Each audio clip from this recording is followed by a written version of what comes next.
Hey guys, I just want to come in and do a little video because I'm just having like a real intense train of thought at the moment, and I feel like sharing it because I feel like it might be interesting, and it might be interesting for me to look back on. And that's another reason why I share some of these videos, is to look back on and be like, oh yeah. So one of the things, oh hold on, the cat's trying to eat my food. No, no, no. It's not a happening thing, pussycat. So somebody that I follow who is very, very intensely, I feel, aware of spirituality and quite intuitive and onto it about things like that. I'm just looking for my coffee cup. So I watched a live yesterday of him, and he got arrested on his live. So he talks about being a sovereign being, and wow, there's no kids in the lounge. It's a miracle. Oh, look at my babies and my other babies and my other baby. Yeah, he talks about being a sovereign being and all that sort of thing, and sort of the common law side of things. And I know a few of you guys know about that stuff. So he lives in America, and it's mandatory to wear masks there. And so he went into a supermarket, and they told him to put on a mask, and he refused, so they kicked him out. And so he was making a stand, you know, standing outside, and they'd called the police, so the police came. I'm just trying to say it as fast as I can. The police came, and he said to them, you know, all of the things that you're supposed to say, like, I do not consent to doing business with your corporation, and all the things that you're told to say. I don't know those things. Haven't looked into it much. Have a little bit. But anyway, he's saying all those things. And they were just talking. You can see them in the live, like in the background, talking among themselves quietly, background there. And he's sort of like, I'm not, you know, this isn't fair, this isn't right, it's not a law, it's a policy, and I don't consent to this. And they parked their car behind his car, so he couldn't leave because he said, look, I'm just leaving. And he got in his car, and the cop parked his car behind his car, blocking him in. And so he got out, and he's like, well, I'm just going to walk then. And he's walking, and he's doing his live. And so he was walking along, and then he's sort of like you can see him getting, you know, quite frustrated about this and enraged, and feeling, you can tell he's feeling quite cornered and quite, you know, wouldn't have been a nice feeling for him. So he was feeling quite intense, but he was wanting to make his stand and use his voice and his freedom, and that's what he was saying. Like he deserves freedom, and it was quite intense to watch, actually. So anyway, he's doing that, and he walks back to his car, and he got in, and he's saying to the cop, look, you need to move out of my way so I can leave. And the cop then goes to the side of the car and is like, get out of your car. You're under arrest. There's a warrant for your arrest. And he's like, what? What's a warrant? What's the warrant for? There's no warrant for my arrest. And then the phone like drops down. You can just hear all the scuffling, and then he is obviously tased, because you can hear him like that noise. And he's like, stop, please don't kill me, and he's like, please stop. And then you hear the cop say, don't bite me. And then he's like, I didn't bite you, I never bit you, I didn't bite you, I'm not even fighting. And he's like, stop fighting, stop. Yeah, it was just intense. And then the video ended. And so then later, a couple of hours later, he did another live where he's in his jail uniform, and he's got a big bandage around his head, and he's obviously can't talk because someone's obviously watching him. So he writes on a piece of paper, help, and holds it up to his camera, and he's like, help, as quiet as he can, with like, help, with this big bandage over covering his head. So it's like, holy fuck, what actually happened to him? So one of the ladies that knows him quite well messaged me, because I asked on that video, like, what the fuck's happened to him? And she said they've beaten him up really badly. He's got a broken rib, and he was asking to be taken to the hospital to be checked up for ages and ages, and they wouldn't. And in the end they did, and they found out he had a broken rib. And so a lot of us have called that particular jail to do a welfare check on him, and also just let them know that people are watching and people are supporting him and saw the live of what happened. But I mean, this guy was terrified. Like, he's like, please don't kill me, please don't kill me, all over a mask. And I can see he could have just put on a mask. And so it's got me thinking, like, you know, we need to be very careful. Like, so in that situation, what was going on is, like, he knew his rights, he knew his freedom, he knew he should have freedom, he knew what was right. We knew what was right, who were watching what happened. And he was just trying to show us what was right, and he was just trying to be free and be a being that's free. But those cops that were there didn't seem to understand or care or know or be really aware of all of this. And they're sort of more like, how can we just get this guy into jail and down to the office, or get him to do what we want him to do?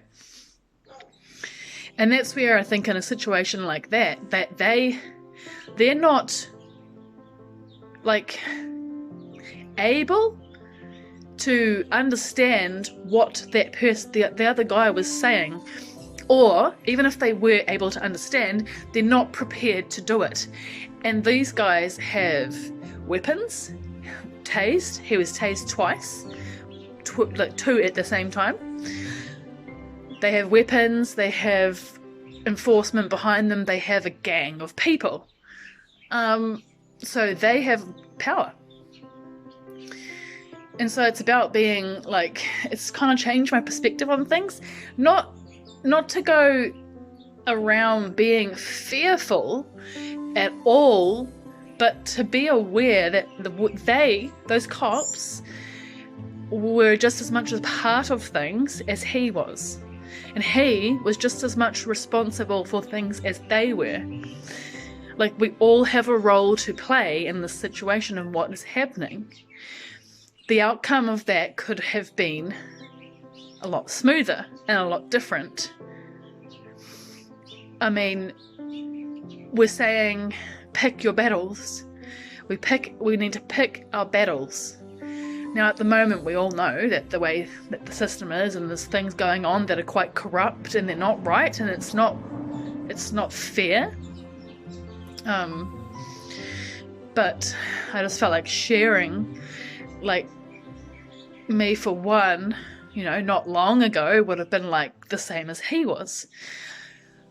But after seeing that yesterday and just looking into it within myself, I'm more like, we need to actually be part of the system in being problem solving and not conflict escalating. Because we know that coming at the police like that and responding like that, we already can predict how they're going to react. They've got their job to do. They've been sent down there to, you know, come down and either warn or arrest this guy for doing this particular thing. So, just, you know, like, that's the thing, the point that I'm trying to make, which I've made to myself today, which I wanted to share, because it's quite a helpful place of awareness to come to, is that we need to be part of being solution-based and not fear-driven. No matter what happens to us, we're going to be okay, because we're not actually this. We're actually light beings within our body and energy. And I truly believe that. And the amount of things that I've talked about today that are evidence-based things, where I've communicated with spirit and things have happened that are actually just evidence, and most of them in my dreams. I have, like, communication with spirit, with people that have passed on and things like that. And so that's my thing, is what I'm saying. is like, maybe, not maybe, for me today a shift has taken place. And you know what's funny? It's just like the day before I get my period, and this is usually the day where I'm most like, fuck everyone, fuck the world. And I'm like, actually, solution based, and we can still hold our boundaries and our beliefs and our respect for ourselves while being solution based. You know what I mean? Yeah, I really feel for that guy though, I really do. Watching that was, and I hope he's alright. So they've charged him with 3 things. I don't know what yet, because we haven't found out, but they've charged him with 3 separate things, and then he's saying that he didn't do any of them. And that's the thing, like on the way from there to the jail, apparently the cops were laughing at him and saying, yeah, we know you didn't bite us, but you know, who are they going to believe? And that's the thing, like the system isn't fair. It's not fair. And that's all. It's not fair. But we can be solution based and not go into, consciously move into a conflict to try and make a point. What is that going to achieve? But in saying that, what he did, me watching that, has achieved me to have this like awakening moment about this. So that in itself has taught me something. And I don't know if anyone else watching what happened yesterday has, come to some sort of awareness about it. And maybe he has. Maybe he's there thinking to himself, I probably should have done that differently. Or maybe he's thinking how cruel the system is to people, because it is. But we are part of it. And we're here for a reason. And I don't think it's to get into bloody, fisty fights. That isn't the solution. So, that was my sharing today. And if you feel any sharings you have to share, please do share, because this is our village, and I will keep on sharing, even if I'm the only one that ever shares. And Michelle, I know you share too. But yeah, look at my lovely plants. This one has got pink on her. She's pretty, eh? She's happy sitting there next to the turtle. And this one's just a baby. It's got a little baby leaf. And this one, my incense holder.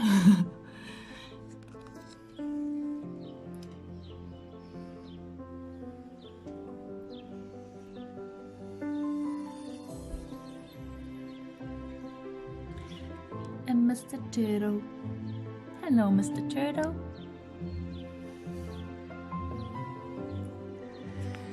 Yeah, I remember when I was a little kid, I don't know why I won't share this, but I will. When I was a little kid, I had this moment of like realization where I think I had to go to the dentist or something. And I realized that it was going to be really scary and painful. So I had to have some teeth taken out. And I realized that it was at the end of the week. And there was some amount of days. This is like one of my main lessons in life that I constantly have to try and teach myself and remind myself of. Every day, I was just felt sick with fucking anxiety and worry about that day. That day was looming over my life. It was like a dark cloud ruining my life. And I remember having this moment all of a sudden where I realized, like, oh, I could just not think about that day until like that day. And then I could actually have some good days in between. So, all right, I'll stop thinking about that. And it's really easy to say, but in reality, to just stop thinking about something isn't that easy. But it is possible to minimize the amount of time you spend thinking about things that worry you and make you feel fearful and scared. If something's making you feel, if thinking about something results in your body feeling yucky and not comfortable and, If it's fear-based, is it reality-based? Is it really about to happen? If it is, some steps, write them down. I could write them down of how I'm going to face that and then leave it. But if it's actually imagination-based and it's just, like a fear-based ideation, then it's actually not healthy to be sort of fixed on a possible outcome that is not beneficial or healthy for your brain, your body, your being, your family, anything. Like to think about something that might possibly not happen. If it's something that might possibly happen, then write down some steps of how you're going to cope with it when it does, if it does. But yeah, that was all I wanted to share, because that's what I've been doing the last few days, was like really fear-based thinking of like, if my kids get taken into quarantine and I can't go with them, or like none of these things are happening right now. And it's like, as often as possible, come back to this moment as often as possible. It's not saying to just don't think about that, or you're not allowed to think about that, or if you think about that, you're failing. Like, this is me talking to myself. Like, it's actually just saying, when you catch yourself thinking about something that is not beneficial to you or your body, your being, or your family, people around you, or your pets, then just go, okay, I see that you've been thinking about that shit again. I think it's time for you to switch it back up. Like, think about something else. Just each time, so you're not as often, like, practice. It just takes practice and more practice, and the less time, then less, less and less and less time is spent in fear-based thinking. And believe me, it takes a long time to get those thoughts down and down and down. But it is possible, and I have done it myself, and that's how I know. And I would not be saying it to you if I didn't actually believe it 100% and actually do it myself. Like, I know what I'm talking about here because it's my experience, my personal experience. So it might be different for you 100%, but it's something that's helped me to have a more enjoyable time on this planet. So that's why I share these things with other people, because hopefully it might help somebody else. And also the other thing is that it's really beneficial for me to be able to put things into actual words, because then it solidifies their actual lesson within my brain cells a whole lot more cemented than just an idea that I have floating around. If I can actually speak it out like this, then it's a lot more concrete within me, and it becomes more of an actual thing that I do and am than just an idea that I have passing sometimes. So anyway, I hope that helps someone somewhere. And quite a long video, so yeah. See you later, guys, and lots of love, and yeah, that's all.